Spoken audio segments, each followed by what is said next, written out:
बिस्मिल्लाहिर्रहमानिर्रहीम। देखती आँखों सुनते कानों, अस्सलाम वालेकुम। तो कैसी है नवीदा की यूट्यूब फैमिली? उम्मीद करती हूँ कि सब ठीक ठाक होंगे, खैर व आफियत से होंगे, खुश रहें, आबाद रहें। यहाँ पर जनाब तो सुबह सुबह का टाइम था और मैं आज कमरे की सफाई कर रही थी।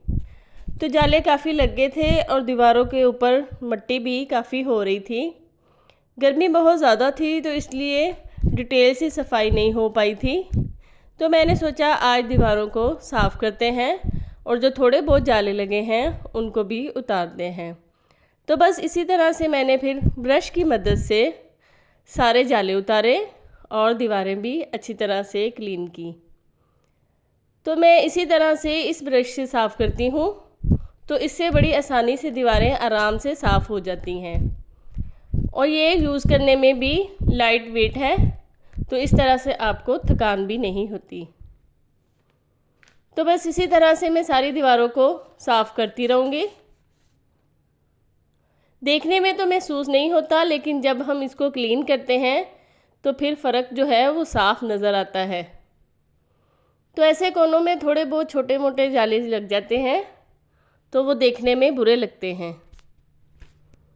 तो जब आपको किसी से मोहब्बत होती है तो आपकी कोशिश होती है कि वो हमारे से नाराज़ ना हो जाए, उसको हमारी कोई बात बुरी ना लग जाए, तो आप हर तरह से उसको खुश रखने की कोशिश करते हैं। तो इसी तरह से जब आपको अपने घर से मोहब्बत हो जाए तो आपकी भी कोशिश होती है कि हम अपने घर को अच्छी तरह से क्लीन करें और साफ़ सुथरा करें। तो घर से मोहब्बत होनी भी चाहिए क्योंकि हम वहाँ पे रहते हैं और हमें साफ़ सुथराई का ख्याल भी रखना चाहिए। तो बस इसी तरह से फिर मैं छतों को भी झाड़ लूँगी ताकि जो थोड़ी बहुत मिट्टी है वो साफ़ हो जाए। तो जब मैंने देखा पंखों के ऊपर भी छोटे मोटे जाले लगे थे तो ब्रश की मदद से वो मैं झाड़ दूँगी। उसके बाद बच्चों को कहूँगी कि गीले कपड़े से इनको साफ़ करें, क्योंकि ये जो मिट्टी होती है ये जम जाती है, तो ये इस तरह से ब्रश से नहीं झड़ती। तो यहाँ पे देखिए जो छोटे छोटे जाले थे वो सारे झड़ गए हैं। बेडशीट वगैरह मैंने आज चेंज करनी थी तो इसलिए मैंने उनको इग्नोर किया है। तो यहाँ पे मैं एक जर्सी का कपड़ा लूँगी, ऊनी कपड़ा, उस पर मैं थोड़ा सा सरफ़ डालूँगी और उसको गीला करूँगी। तो ये दीवारों के साथ, जो बटनों के साथ दीवार होती है, वो हाथ लगने से काफ़ी मैली हो गई थी, तो बस अब मैं उसको क्लीन करूँगी। मैं अक्सर ऐसे करती रहती हूँ तो पेंट मेरा ख़राब नहीं होता बल्कि और अच्छा हो जाता है और नीट हो जाता है। तो जहाँ पे मुझे लगता है कि दाग आ गया है तो वहाँ पे मैं इसी तरीके से इसको क्लीन करती हूँ। अब मैं यहाँ पे बटनों पे भी काफ़ी ज़्यादा चिकनाई थी और बटन काफ़ी गंदे हो रहे थे, तो अब मैं इनको भी क्लीन करूँगी। तो ये कपड़ा मेरा गीला था तो इसको मैंने एक लकड़ी का ब्रश था उसके ऊपर लपेट लिया है। अब मैं उस लकड़ी को पकड़कर तो उससे बटनों की सफाई करूँगी। इस तरह से ये है कि लकड़ी को पकड़ने से आपको करंट नहीं लगेगा। तो आप ज़रा ख्याल से कीजिएगा। मुझे तो पता है, मैं तो इनको करती रहती हूँ क्लीन, कि ये जो बटन है सेव हैं, लेकिन फिर भी आपने अगर ऐसा कोई काम करना है तो एहतियात से करें। गीला कपड़ा होने की वजह से करंट भी लग सकता है, तो बस मैं तो इसी तरीके से करती हूँ और अल्हम्दुलिल्लाह सेव रहती हूँ। मुझे कोई परेशानी नहीं हुई कभी इनको क्लीन करने में। बस मैं लकड़ी को लेती हूँ और इस तरह क्लीन करती हूँ। और यहाँ पर वॉशरूम भी बहुत गंदा हो रहा था।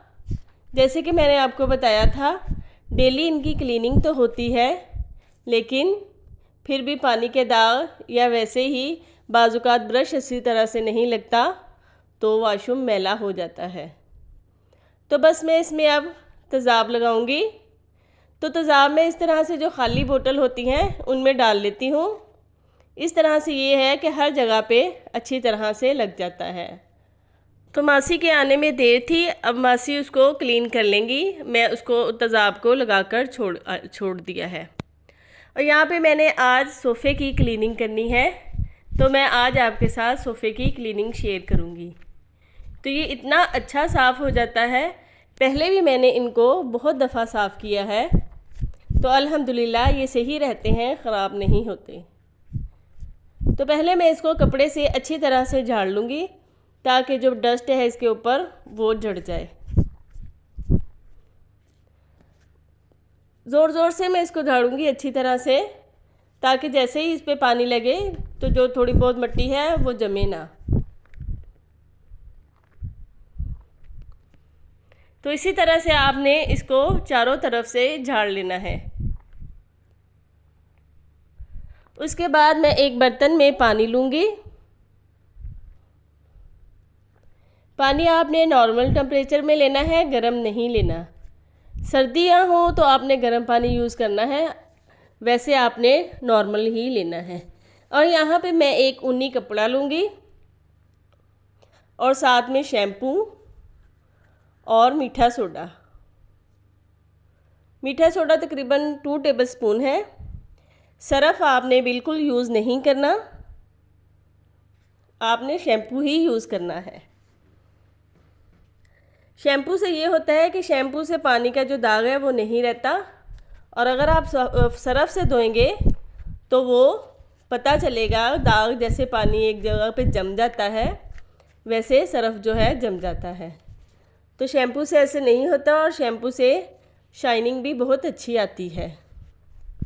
जो टिप्स मैं आपको बताती हूँ आप उसको फॉलो ज़रूर किया करें, इंशाल्लाह आपको अच्छा रिज़ल्ट मिलेगा। तो बस इसी तरह से ऊनी कपड़े की मदद से मैं इसको इस तरह से साफ़ कर लूँगी। ब्रश से भी आप कर सकते हैं क्योंकि ये एक फैब्रिक है तो इसको कुछ नहीं होता, लेकिन ब्रश लगाने से मुझे ऐसे लगता है कि मुझे ज़्यादा थकान होती है, तो मैं इस तरह से कपड़े से ही क्लीन कर लेती हूँ। इससे भी बहुत अच्छा क्लीन हो जाता है। तो बस इसी तरह से आपने इसको रगड़ कर साफ़ करना है। बार बार आपने कपड़ा शैम्पू और बेकिंग सोडा जो है, बेकिंग पाउडर, उसके पानी में आपने डिप करना है और इसी तरह सोफ़े पे मारते रहना है जब तक आपको लगे ना कि ये सही नहीं साफ़ हुआ, तब तक आपने इसको अच्छी तरह से रगड़ना है। बस इसी तरह से मैं इसको चारों तरफ से क्लीन करूँगी और ये बहुत अच्छा क्लीन हो जाता है और ख़राब भी नहीं होता। तो आपने बहुत ज़्यादा इस पे पानी नहीं लगाना, बस इसी तरह से गीला करके तो आपने साफ़ करते रहना है। जब आप इसको इस तरह से क्लीन करेंगी और आपका सोफ़ा क्लीन हो जाएगा तो आप मुझे बहुत दुआएं देंगी। मेरी कोशिश होती है कि अब मैं आपको वही बात बताऊं जो मैंने खुद चीज़ यूज़ की हो, तो मैं आपको वही चीज़ बताती हूँ जो मैंने खुद यूज़ की होती है। मैं इस तरह से आपको कोई भी बात नहीं बताती। इसी तरह से आपने शैम्पू और मीठे सोडे वाले पानी में इसको डिप करते रहना है और सोफ़े को अच्छी तरह से रगड़ते रहना है। कपड़ा आपका खुश्क नहीं होना चाहिए बल्कि ज़्यादा गीला होना चाहिए। इस तरह आप इसको अच्छी तरह से साफ़ कर सकती हैं। मैं अपनी ज़िंदगी के सफ़र में इतना मसरूफ़ होना चाहती हूँ, काम की थकान इतनी ज़्यादा हो, जब मैं बिस्तर पे सोने जाऊँ तो ना माज़ी की यादें हों ना मुस्तकबिल का फ़िक्र हो। तो इसी तरह जैसे ही आप थक के सोती हैं तो आपको इतनी मज़े की नींद आती है। तो यहाँ पे जनाब मैंने अब शैम्पू और मीठे सोडे वाले पानी से इसको अच्छी तरह से क्लीन कर लिया है। अब मैं साफ़ पानी लूँगी और उसमें बार बार इसको डिप करके तो मैं क्लीन करूँगी। बहुत ज़्यादा पानी नहीं डालना क्योंकि हमें नहीं पता होता कि इसके अंदर कैसी लकड़ी लगी है। तो आपने इतना ही पानी लगाना है कि जिससे आपको फ़ील हो कि ये क्लीन हो रहा है। तो आपने बार बार डिप करना है और इसको उसके ऊपर फेरते रहना है, क्योंकि मैला कपड़ा जैसे ही आप फेरती जाएंगी तो वो क्लीन नहीं होगा। तो जब आप बार बार पानी में से निकाल के फेरेंगी तो आप देखेंगी कि ये कितना क्लीन हो जाएगा। जब आप अपने घर को साफ़ करती हैं तो आपको कितनी खुशी होती होगी जब आप अपने काम में कामयाब हो जाती हैं, जब आपको वो रिज़ल्ट मिलता है जो आप चाहती हैं, तो मैं इसको इसी तरह से क्लीन करती हूँ। और जब ये मैले से सफाई की तरफ आता है तो मुझे बड़ी खुशी होती है।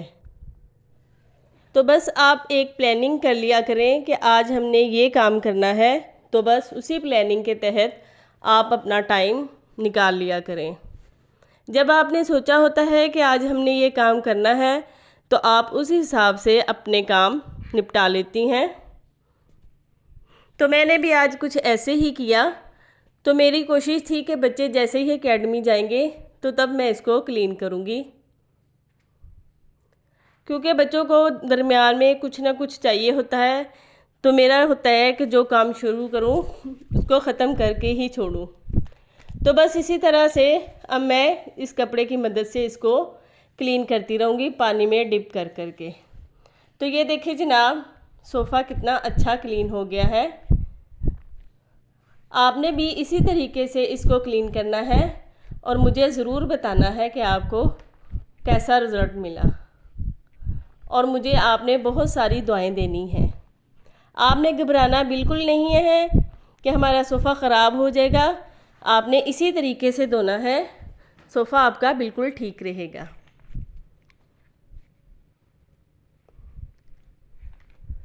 तो अब मैं इसको यहाँ पे बाहर ही रख दूँगी और सुबह की जो धूप है वो इसको सारा दिन लगेगी। और ये देखिए जनाब, जो मैंने साफ़ किया है उसको और जो मेरा मैला सोफ़ा है उसको देखें कितना फ़र्क है। और ये सूख गया था और मैंने अंदर रख लिया था। अगर आपको मेरी वीडियो पसंद आई हो तो उसको लाइक और शेयर ज़रूर कीजिएगा और मुझे अपनी ढेर सारी दुआओं में याद रखिएगा। अल्लाह हाफिज़।